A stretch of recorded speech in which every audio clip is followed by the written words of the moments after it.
السلام علیکم ورحمۃ اللہ وبرکاتہ۔ 27ویں روزے کی خصوصی افطار ٹرانسمیشن میں ہوں آپ کا میزبان حافظ سخی محمد قادری۔ جی ناظرین، آج ہمارے اسٹوڈیو میں جو شخصیات تشریف لائے ہیں ان کا تعارف کرتے ہیں۔ تو سب سے پہلے ہر دل عزیز شخصیت پیر طریقت حضرت علامہ مولانا صاحبزادہ پیر شوکت علی قادری سمدانی سرکار آپ تشریف لائے، آپ کو خوش آمدید کہتے ہیں۔ اور آپ کے ہمراہ عظیم قاری قرآن زینت القرا استاد الفاظ جناب قاری منصور اشرف قادری صاحب آپ تشریف لائے، آپ کو بھی دل کی عطا گرائیوں سے خوش آمدید کہتے ہیں۔ جی ناظرین، ہم اپنے مہمانوں سے گفتگو بھی کریں گے، مسائل بھی پوچھیں گے اور قبلہ قاری صاحب سے کریم آقا علیہ الصلوۃ والسلام کی نعت مبارکہ بھی سنیں گے۔ اس شعر کے ساتھ آج کی ٹرانسمیشن کا آغاز کرتے ہیں۔ ڈاکٹر طاہر عباس خضر کھچی نے ایک کلام لکھا تھا، کلام تو بہت لمبا ہے لیکن 2-3 اشعار پڑھنے کی سعادت حاصل کرتا ہوں۔ آپ نے لکھا ہے کہ تو شاہ دو عالم کا گدا ہے کہ نہیں ہے، کیا بات تو شاہ دو عالم کا گدا ہے کہ نہیں ہے، فطرت میں تیری ذوق وفا ہے کہ نہیں ہے، تو شاہ دو عالم کا گدا ہے کہ نہیں ہے، ارے فطرت میں تیری ذوق وفا ہے کہ نہیں ہے۔ اور اس شعر پہ تو انہوں نے کمال کر دیا، وہ فرماتے ہیں کہ کچھ سوچ کہ آتا ہے تیرا رزق کہاں سے، کیا بات، ارے کچھ سوچ کہ آتا ہے تیرا رزق کہاں سے، سرکار کی نسبت کا صلہ ہے کہ نہیں ہے، ہاں سرکار کی نسبت کا صلہ ہے کہ نہیں ہے۔ اور یہ چادر تطہیر ہے زہرا کا قصیدہ، یہ چادر تطہیر ہے زہرا کا قصیدہ، ہر بیٹی کے سر پہ یہ ردا ہے کہ نہیں ہے آج بھی زندہ ابو بکر و عمر اس جہاں میں، آقا کے قدموں میں بقا ہے کہ نہیں ہے، کچھ سوچ کے آتا ہے تیرا رزق کہاں سے، سرکار کی نسبت کا صلہ ہے کہ نہیں ہے۔ تو آئیے عزیزان گرامی قدر، جی ناظرین، ہم بڑھتے ہیں اپنے عظیم مذہبی اسکالر جناب محترم علامہ صاحبزادہ پیر شوکت علی قادری صاحب، ان سے کچھ سوالات کرتے ہیں۔ تو ان سے جی السلام علیکم۔ وعلیکم السلام ورحمۃ اللہ۔ پیر صاحب یہ فرمائیے گا، کل رات جو گزری ہے شب قدر کی، لوگوں نے بہت ہی عبادات کی، ظاہری بات ہے لوگوں نے عبادت بھی کی ہوگی، قرآن پاک کی تلاوت کی ہوگی، نفل بھی پڑھے ہوں گے، لیکن جس طرح آگے عید قریب آ رہی ہے اور لوگوں کا جو ہے نا وہ مسجد سے لگاؤ کم ہوتا جا رہا ہے، اس کی وجہ بیان فرمائیں۔ بسم اللہ الرحمن الرحیم، صلی اللہ علی النبی الامی وعلی آلہ وصحبہ وبارک وسلم۔ سب سے پہلے تو آپ دوستوں کا شکریہ کہ آپ نے ہمیں وقت دیا، کہ ہمیں یہ سعادت مل گئی کہ ہم اپنا پیغام جو ہے وہ لوگوں تک پہنچا سکیں۔ آپ نے بڑی پیاری بات کی ہے کہ آہستہ آہستہ یہ محبت جو ہے مسلمان کے دل سے کم ہوتی جا رہی ہے۔ اب دیکھیں اللہ کریم کی ذات جو ہے وہ سمیع و بصیر ہے، وہ دیکھنے والا بھی ہے، سننے والا بھی ہے ہر وقت۔ یہ نہیں کہ صرف رمضان المبارک میں، لمحہ فکریہ یہ ہے کہ ہمارا مسلمان جو ہے وہ اپنے آپ کو حضور کا گدا کہنے والا، حضور کا غلام کہنے والا اور کریم آقا صلی اللہ علیہ وسلم کی شفاعت کا طلبگار بھی ہے۔ اب یہ پورے 11 مہینے یہ زندگی گناہوں میں بسر کرتا ہے۔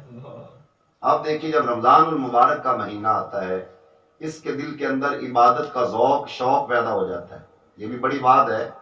لیکن دیکھیں کہ بندہ شدید گرمی ہو، شدت کی، بندے کے پاس اور شخص بھی کوئی نہ ہو، لیکن تنہائی میں ہو، اس کی طبیعت جتنی مرضی بگڑ جائے، وہ اس کے سامنے کھانا بھی موجود ہے وہ نہیں کھائے گا، پانی بھی سامنے ہے وہ نہیں پیے گا۔ اس کی وجہ یہ ہے کہ اس کے ذہن میں ایک بات بیٹھ گئی ہے کہ میرا رب مجھے دیکھ رہا ہے۔ اب دیکھیے کہ روزے کی حالت میں بندہ ہے تو بندے کو عقیدہ اور یقین یہ بن چکا ہے کہ میرا رب مجھے دیکھ رہا ہے، تو جب رمضان شریف گزر جاتا ہے نعوذ باللہ تو پھر رب نہیں دیکھتا، یہ کیسا مسلمان ہے۔ اور دوسری بات یہ ہے کہ رمضان المبارک جب آتا ہے عبادت کا ذوق شوق بڑھتا ہے، اور جناب کوئی تلاوت قرآن میں لگ جاتے ہیں، کوئی 2 پارے صبح پڑھ دیے، 2-3 پارے دوپہر کو پڑھ دیے، یعنی 10 دن میں قرآن پاک مکمل کر دیتے ہیں۔ اور کئی عاشقان رسول ایسے ہیں جو تہجد کی نماز ادا کرنا شروع کر دیتے ہیں۔ جس نے نمازیں نہیں پڑھی ہوتی وہ پورا مہینہ نمازیں پڑھتا ہے۔ اب بات یہ ہے کہ صرف یہ نمازیں پڑھنے سے، یہ تلاوت قرآن کرنے سے، یہ صدقہ و خیرات کرنے سے بندہ اپنے آپ کو مطمئن کر سکتا ہے؟ اب یہ سوال ہے، کریم آقا صلی اللہ علیہ وسلم کے غلام، آپ جتنے عشاقان مصطفیٰ ہیں، میں اپنے آپ کو بیچ میں رکھ کے یہ بات کرتا ہوں کہ اگر اللہ کی بارگاہ میں جب مجھے پیش کیا جائے گا، اللہ کریم اگر مجھے یہ فرمائے کہ تیری زندگی میں جو تو نے ایک سجدہ کیا ہے، کوئی ایسا سجدہ جو تو نے میری رضا کے لیے کیا ہو، تو مجھے اپنی زندگی میں وہ سجدہ نظر کوئی نہیں آتا۔ کوئی ایسی ایک نیکی میرے پاس تو نہیں ہے کہ جو اللہ کی بارگاہ میں اس نیکی کا وسیلہ پیش کر کے اللہ کی بارگاہ میں دعا مانگی جائے۔ نبی پاک صلی اللہ علیہ وسلم فرماتے، بنی اسرائیل کی قوم میں 3 شخص تھے، وہ جنگل میں جا رہے تھے، شدید آندھی اور طوفان آیا۔ اب بارش بڑی شدت کی تھی، سردی بڑی شدت کی تھی۔ اب اپنے آپ کو چھپانے کے لیے جگہ تلاش کرنے لگے۔ ان کو ایک غار نظر آئی، وہ جلدی سے تینوں غار کے اندر داخل ہو گئے۔ جب غار کے اندر داخل ہوئے تو اللہ کی قدرت سے ایک بہت بڑا وزنی پتھر جو ہے اس نے آ کے غار کو بند کر دیا اللہ کے حکم سے۔ اب جب انہوں نے دیکھا کہ ہماری تو موت ہے سامنے، ہمیں تو بچانے والا بھی کوئی نہیں یہاں پہ، تو اب انہوں نے مشورہ یہ کیا، پہلے حالانکہ انہوں نے دھکے بھی بڑے لگائے پتھر کو کہ وہ ہٹ جائے وہاں سے، لیکن ہٹا نہیں۔ اب وہ بیٹھ گئے، ان کو جب یقینی اپنی موت نظر آئی کہ ہمیں یہاں پہ بچانے کوئی نہیں آئے، بچانے والی ذات اللہ کریم کی ہے اور کوئی نہیں آئے گا۔ اب تینوں نے مشورہ یہ کیا کہ اگر زندگی میں ہم نے کوئی ایسی ایک نیکی جو اللہ کی رضا کے لیے کی ہے، اس نیکی کا وسیلہ اللہ کی بارگاہ میں پیش کرتے ہیں، باری باری تینوں بھائی وسیلہ پیش کرتے ہیں، ہو سکتا ہے کہ مالک ہمارے حال پہ رحم و کرم فرمائے۔ سب سے پہلے ایک نے اللہ کریم کی بارگاہ میں اپنی گزارش پیش کی اور کہنے لگا، یا رب العالمین تو سب جانتا ہے، اے میرے مالک و مولا، میرے پاس ایک شخص نے مزدوری کی اور کچھ پیسے وہ میرے پاس امانت رکھ کے چلا گیا، کافی عرصہ تک وہ نہ آیا تو میں نے اس کی ایک بکری خریدی۔ اب اللہ پاک تو نے ہی اس کو بڑھا دیا، اس سے بکریوں کے ایڑ بن گیا، ریوڑ بن گئے۔ اب کافی عرصے کے بعد وہ شخص جب واپس آیا جس کے کچھ پیسے میرے پاس تھے، جب وہ آیا تو اس نے اپنے وہ کچھ پیسوں کا مطالبہ کیا۔ میں نے کہا یہ سارے جو ایڑ ہیں، یہ سارے ریوڑ تیرے ہیں؟ اس نے کہا کہ تو مذاق کر رہا ہے۔ تو میں نے کہا نہیں واللہ اللہ کی قسم یہ سب کچھ تیرا ہے، یہ سب تیرے اوپر حلال ہے، یہ تیرے بچوں کا رزق ہے، تیرے پیسوں سے بکری خریدی، اس سے اللہ نے اس کو بڑھا دیا۔ یا رب العالمین وہ کام اگر میں نے تیری رضا کے لیے کیا ہے، میں چاہتا تو ساری بکریاں رکھ لیتا، اس کو چند پیسے چند سکے دے دیتا، لیکن یا اللہ اگر میں کام تیری رضا کے لیے کیا ہے تو ہمیں یہاں سے نکلنے کے لیے رستہ عطا فرما۔ تو کریم آقا صلی اللہ علیہ وسلم فرماتے ہیں، میرے غلاموں تھوڑا سا پتھر سرکا، اندر روشنی آنا شروع ہو گئی۔ اب دوسرے نے اللہ کریم کی بارگاہ میں گزارش کی، اے میرے مالک و مولا تو سب جانتا ہے، سمیع و بصیر ہے، تو سب جانتا ہے، اے میرے مالک و مولا میں اپنے چچا کے گھر میں رہتا تھا، میرے چچا کی جوان بیٹی اور میں ایک دن خلوت میں تنہائی میں کٹے تھے تنہائی میں، تو میرا دل کیا کہ اس کے ساتھ بدکاری کی جائے۔ جب میں نے اس کو منانے کی کوشش کی، اس کے دل میں خوف خدا تھا، یا اللہ وہ تو نہ مانی، لیکن میں نے اس کو اتنا مجبور کر دیا، تو پھر اس نے مجھے کہا کہ جا کے سارے کھڑکیاں دروازے بند کر کے آ جاؤ کہ تاکہ ہمیں کوئی دیکھ نہ لے۔ اب میں کھڑکیاں دروازے بند کر کے جب آیا تو اس نے مجھ سے پوچھا کہ کوئی ہمیں دیکھے گا تو نہیں؟ تو میں نے کہا اب تو کوئی نہیں دیکھے گا، میں نے سارے دروازے بند کر دیے، کھڑکیاں بند کر دی۔ اس نے کہا کہ خدا کے بارے میں تیرا کیا خیال ہے؟ کھڑکیاں تو بند ہیں، دروازے تو بند ہیں، اللہ کی ذات کے بارے میں تیرا کیا عقیدہ ہے؟ تو یا رب العالمین اسی وقت میرے دل کے اندر تیرا خوف پیدا ہوا، میں گھر سے بھاگ آیا اور میں نے دوبارہ جا کے اپنے چچا کی بیٹی کو دیکھا تک نہیں۔ یا اللہ تیرے خوف کی وجہ سے وہ میں نے گناہ چھوڑ دیا، یا اللہ اگر میں نے وہ کام تیری رضا کے لیے کیا ہے تو ہمیں یہاں سے نکلنے کے لیے رستہ دے۔ تو کریم آقا صلی اللہ علیہ وسلم فرماتے ہیں کہ پتھر تھوڑا سا اور سرک گیا، نکلنے کا رستہ نہیں تھا، لیکن آب و ہوا، وہ سارے معاملات، روشنی آنا شروع ہو گئی۔ اب تیسرے بندے نے، کریم آقا صلی اللہ علیہ وسلم فرماتے ہیں کہ اللہ کی بارگاہ میں گزارش کی ہے میرے مالک و مولا، تو جانتا ہے کہ میں بکریوں کا ریوڑ چرانے کے لیے جاتا ہوں، جب میں آتا ہوں تو سب سے پہلے دودھ نکال کے اپنے والدین کو پیش کرتا ہوں۔ ایک دن اے میرے مالک و مولا میں آیا، میرے والدین، جو میں دیر کافی آگے نکل گیا، جب واپس آیا دیر ہو چکی تھی، میرے والدین سو گئے، میں نے دودھ نکالا بکریوں کا، اب پیالہ بھر لیا، میرے بچے میرے پاؤں کو چمٹ رہے تھے کہ ہمیں دودھ پیش کیا جائے، بچے بھوکے تھے، لیکن میرا ایک عقیدہ یہ تھا کہ میرے ماں باپ ہی میرا سب کچھ ہے، جب تک وہ نہیں پیئیں گے میرے بچوں پر یہ دودھ حرام ہے۔ یا رب العالمین، میں نے وہ دودھ کے پیالے پکڑے، ساری رات والدین کے قدموں کی طرف کھڑا رہا۔ صبح والدین اٹھے تو سب سے پہلے ان کو دودھ پیش کیا، جب انہوں نے پیا تو اس کے بعد میں نے اپنے بچوں کو دودھ دیا۔ یا رب العالمین، اگر یہ کام میں نے تیری رضا کے لیے کیا ہے تو ہمیں نکلنے کے لیے رستہ دے۔ تو کریم آقا صلی اللہ علیہ وسلم فرماتے ہیں کہ اللہ کے حکم سے وہ بہت بڑا وزنی پتھر جو تھا وہ سرک گیا، وہ غار کے منہ سے ہٹ گیا، اور ان کو نکلنے کے لیے اللہ نے رستہ عطا فرمایا۔ اب دیکھیں حافظ محمد سخی صاحب، یہ کتنی پیاری بات ہے، کتنی پیاری حدیث ہے کہ انہوں نے نیکی کا وسیلہ پیش کیا ہے۔ ہم نے تو پورا مہینہ عبادت کی ہے، روزے رکھے ہیں، سحری کی بھی ہے، کروائی بھی ہوگی، افطاری کی بھی ہے، کروائی بھی ہوگی، اور دیگر صدقہ و خیرات میں ہم نے بڑا پیسہ خرچ کیا ہوگا۔ کیا ہمارے پاس کوئی ایک روپیہ ایسا ہے جو اللہ کی بارگاہ میں ہم وسیلہ پیش کریں، یا اللہ ہم نے یہ تیری رضا کے لیے کیا؟ کبھی تنہائی میں بیٹھ جائیں، کبھی غور و فکر کر لیں کہ ہم نے جناب جو نوافل پڑھے ہیں وہ دکھاوے کے لیے پڑھے ہیں یا اللہ کی رضا کے لیے پڑھے؟ اب دیکھیں، چند دن بندہ کوئی نشے میں لگتا ہے تو وہ پکا عادی ہو جاتا ہے، چند دن لڑکا سگریٹ پیتا ہے وہ پکا عادی ہو جاتا ہے، جس بھی برائی پر چند دن وہ فلمیں دیکھنے لگ جائے تو وہ پکا عادی ہو جاتا ہے، چند دن جناب نوجوان ہے یا بوڑھا ہے وہ بیلیئرڈ یا سنوکر کھیلنا شروع کر دے وہ پکا عادی ہو جاتا ہے۔ یہ مسلمان پورا مہینہ 5 وقت نماز پڑھتا ہے، تہجد بھی پڑھتا ہے، لیکن جو ہی چاند رات جناب ہوتی ہے تو اس کو عشاء کی نماز بھول جاتی ہے، مغرب کے بعد چاند نظر آ جاتا ہے، اعتکاف میں بیٹھنے والے اعتکاف سے جب اٹھتے ہیں ان کی عشاء کی نماز رہ جاتی ہے، عید والے دن فجر کی نماز رہ جاتی ہے۔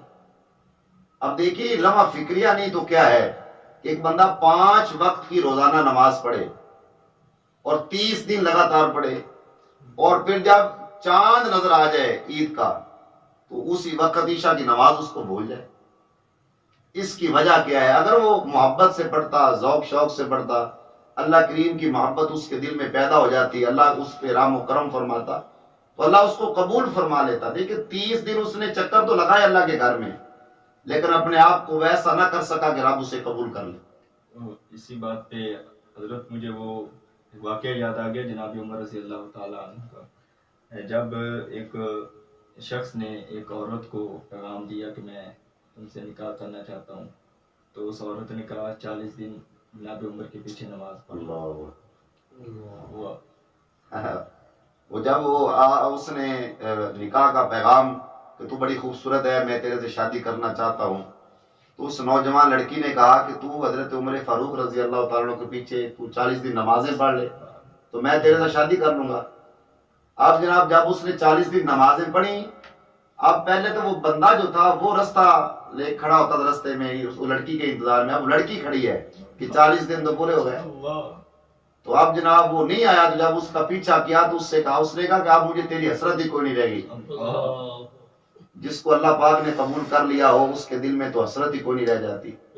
تو اصل میں ہم پتہ نہیں اس وجہ سے نماز شاید پڑھتے ہیں رمضان المبارک میں، اللہ بہتر جانتا ہے بھی کیا ہے ذہن میں کہ یار لوگ کہیں گے یار رمضان شریف ہے تو پھر بھی نماز نہیں پڑھتا، ابھی رمضان شریف آ گیا یہ روزے نہیں رکھتا، کاٹ کٹا وڈا ہے جی، یہ صحت مند بندہ ہے۔ حقیقت میں اگر ہم روزہ رکھنا شروع کر دیں تو 30 دن اگر بندہ روزہ رکھے تو پھر وہ بندہ جس طرح اللہ سے ڈر رہا ہے، طبیعت بگڑ گئی تب بھی نہیں کچھ کھا رہا، تب بھی کچھ نہیں پی رہا، اب طبیعت بگڑ گئی گھر والے کہہ رہے ہیں بھی تجھے ڈاکٹر کے پاس لے جائیں، وہ کہہ رہا نہیں جی وہ مجھے میڈیسن دے گا، میں نے روزہ نہیں چھوڑنا۔ دل کے اندر اتنا خوف خدا ہے، اللہ کی محبت اتنی ہے، تو کیا ہو جاتا ہے اس مسلمان کو جب 30 دن گزر جاتے ہیں، اس کو نمازیں بھول جاتی ہیں، اس کو جناب رمضان کا روزہ کیا وہ ہر چیز ہی بھول جاتی ہے اس بندے کو. اس کی آنکھوں میں رمضان میں حیا ہوتا ہے. اب رمضان شریف گیا، چاند رات آتی ہے، وہی نوجوان اب ٹولیوں کی شکلوں میں آپ جائیں تو شہروں میں جناب چوکوں میں کھڑے ہوتے ہیں.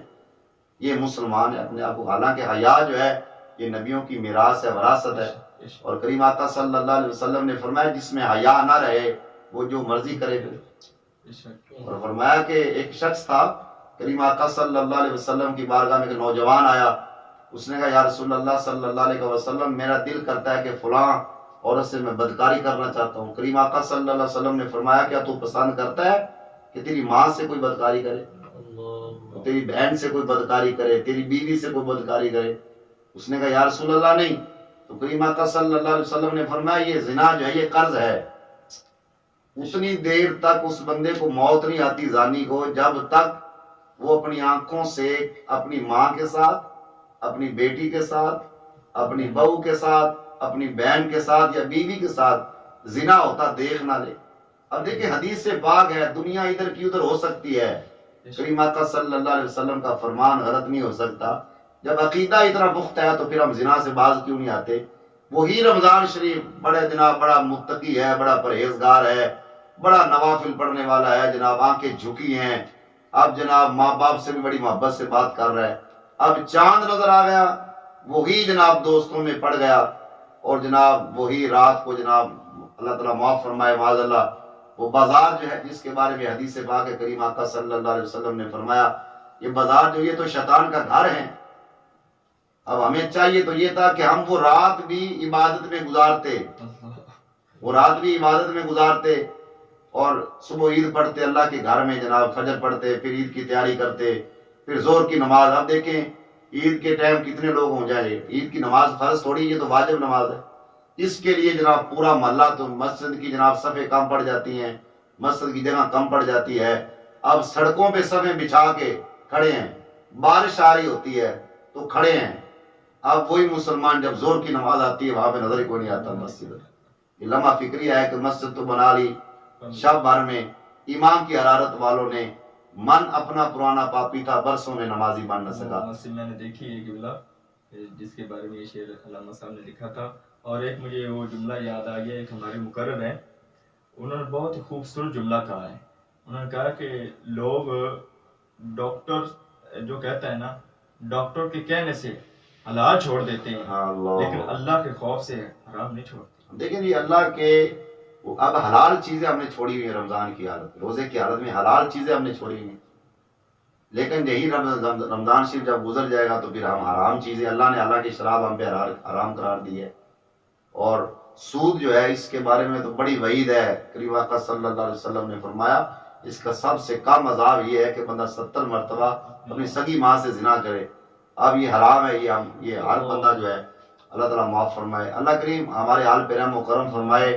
پورا نظام ہی ملک کا یہ سود پہ چلا ہے. یہ بڑا لمحہ فکریہ ہے. اللہ تعالیٰ ملک پر خیر فرمائے، فضل فرمائے. جی ناظرین، آپ نے اہم گفتگو سنی ہمارے معزز عظیم اسکالر جناب پیر شوکت علی قادری سمدانی صاحب سے. بہت ہی خوبصورت الفاظ، بہت ہی خوبصورت گفتگو انہوں نے فرمائی ہے. تو اللہ رب العالمین کی بارگاہ میں دعا ہے اللہ تبارک تعالی ہم سب کو اس پر عمل کرنے کی توفیق عطا فرمائے اور پیارے وطن پاکستان کی حفاظت فرمائے، پاکستان میں رہنے والوں کی حفاظت فرمائے، پیارے وطن پاکستان کی افواج کی حفاظت فرمائے، پاکستان کی سرحدوں کی حفاظت فرمائے. ہر محب وطن اور ہر محب اسلام کی میرے مالک حفاظت فرمائے. اسی دعا کے ساتھ اپنے میزبان حافظ سخی محمد قادری کو اجازت دیجیے. اللہ حافظ. السلام علیکم ورحمۃ اللہ.